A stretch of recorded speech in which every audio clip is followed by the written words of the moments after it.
మన ప్రభువైన యేసుక్రీస్తు నామములో మీ అందరికీ నా వందనాలు తెలియజేస్తున్నాను. దేవునితో ఈ దినం అనే కార్యక్రమం ద్వారా ఈ ఉదయకాలం ముందు మిమ్మల్ని కలవడాన్ని బట్టి ప్రభు నామాన్ని కనపరుస్తున్నాను. ఈరోజు వాగ్దానాన్ని మనం ధ్యానం చేద్దాం. కీర్తన గ్రంథము 29వ కీర్తన 11వ వచనాన్ని మనం చదువుకుందాం. కీర్తన గ్రంథము 29వ కీర్తన 11వ వచనం. యెహోవా తన ప్రజలకు బలమును అనుగ్రహించును.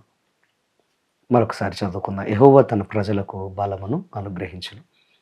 నా ప్రియ సహోదరి సహోదరులారా, ఈరోజు ప్రత్యేకంగా దేవుడు మనతో మాట్లాడుతున్న మాట మీ అందరి జీవితంలో మనందరి జీవితంలో స్థిరపరచబడును గాక.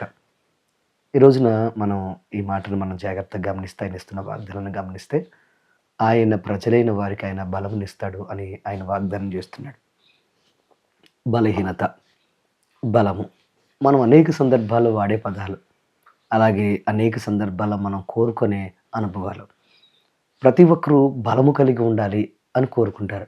బలహీనతల నుంచి బయటపడాలనుకుంటారు.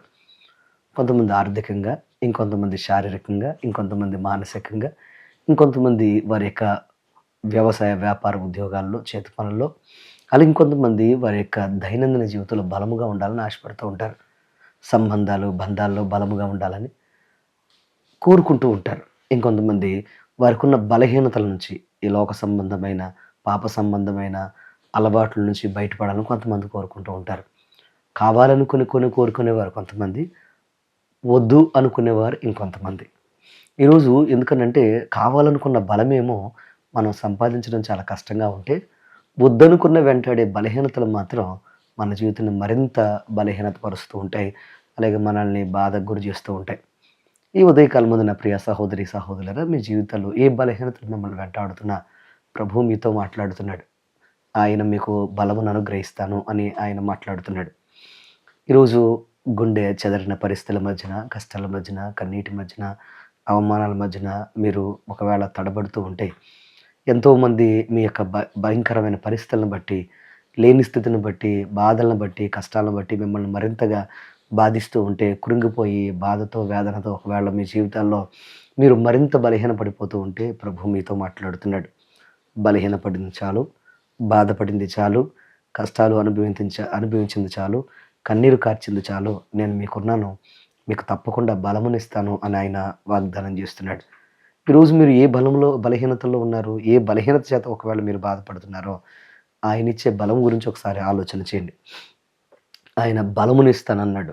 అంటే నీ కష్టాల్లో ఉన్న, వేదనలో ఉన్న, భయంకరమైన బలహీనతల నుంచి అయినా నీకు బలం ఇస్తాడు. ఆర్థికంగా, శారీరకంగా, అలాగే మీ జీవితంలో ఉన్న ప్రతి ఇబ్బందికరమైన పరిస్థితుల్లో కూడా మిమ్మల్ని బలపరుస్తాడు.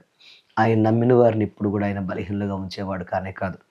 సంసోను మీదకి ఎప్పుడైతే ఆయన ఆత్మ దిగి వచ్చిందో, సంసోను బలహీనమైన పరిస్థితుల్లో కూడా బలమును పొందుకున్నట్లుగా మనం చూడగలుగుతాం. ఈరోజు మీ జీవితంలో కూడా ఎటువంటి బలహీనతలు మిమ్మల్ని వెంటాడుతున్నా, ఆయన మీ మీద ఆయన యొక్క అభిషేకాన్ని, ఆయన యొక్క కృపను అనుగ్రహించాడు అంటే మీరు తప్పకుండా బలపడతారు. అలాగే ఆయన నిన్ను బలపరచడం కోసం ఆయన నీకు సమాధానాన్ని ఇస్తాడు. ఈ రోజున బలమైన ఆరోగ్యం ఉన్నా, బలమైన ఆస్తిపాస్తులున్నా, ఈ రోజున చాలామందికి సమాధానంలో బలపడకపోవడం వల్ల, సమాధానం లేకపోవడం వల్ల, అసమాధానమనే బలహీనతల చేత బాధపడడం వల్ల జీవితాల్లో అన్నీ కోల్పోతున్నట్లుగా బాధపడుతూ ఉంటారు. నాకు అన్నీ ఉన్నాయి గానీ నాకు సమాధానం లేదండి అని బాధపడుతూ ఉంటారు.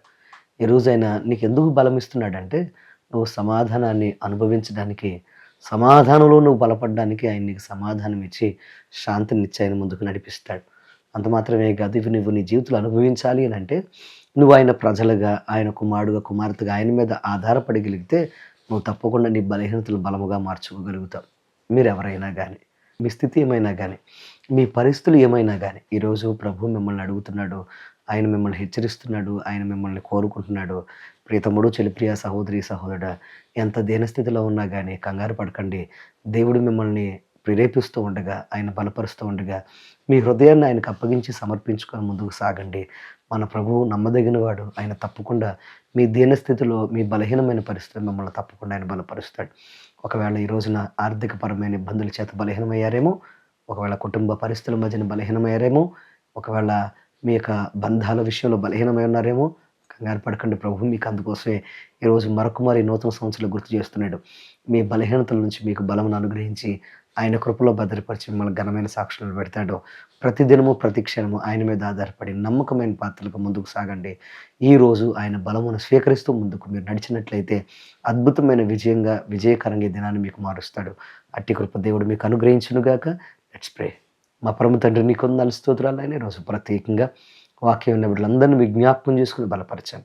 ఏ బాధలు, ఏ కష్టాలు బిడ్డలు వెంటాడుతున్నా మీరే అద్భుతంగా నాయన నీకు వందనాలు స్తోత్రాలు ప్రభువా. దీవించి ఆశీర్వదించి స్థిరపరచగలిగిన వాడు నాయన. ఏ స్థితి బిడ్డలు ప్రభువా కృంగిపోయే స్థితులుగా మారినా కానీ ఆ స్థితులు మీరు మార్చి ముందుకు నడిపించి బలమునివ్వండి. ఎంతమంది అయితే బలహీనతల మధ్యన శారీరక, ఆరోగ్య, ఆర్థిక బలహీనత మధ్యన నన్ను కొట్టుమిట్టాడుతున్నారు వాళ్ళందరికీ కావాల్సిన బలమును మీరు అనుగ్రహించి ముందుకు నడిపించండి. ఈ వాక్యాన్ని చూసిన బిడ్డలు ఏ ప్రాంతాల్లో ఉన్న వారందరినీ ప్రత్యేకంగా మునుపటి కంటే గొప్ప శక్తివంతులుగా మార్చి స్థిరమైన విజయాల వైపు అడుగులు వేసే కృపా భాగ్యం దయచేయమని, ఈ దినమంతా కావలసిన ఆశీర్వాదం, నెమ్మది, ఆరోగ్యం దయచేసి ముందుకు నడిపించమని యేసు నామమున అడుగుచున్నాను తండ్రి.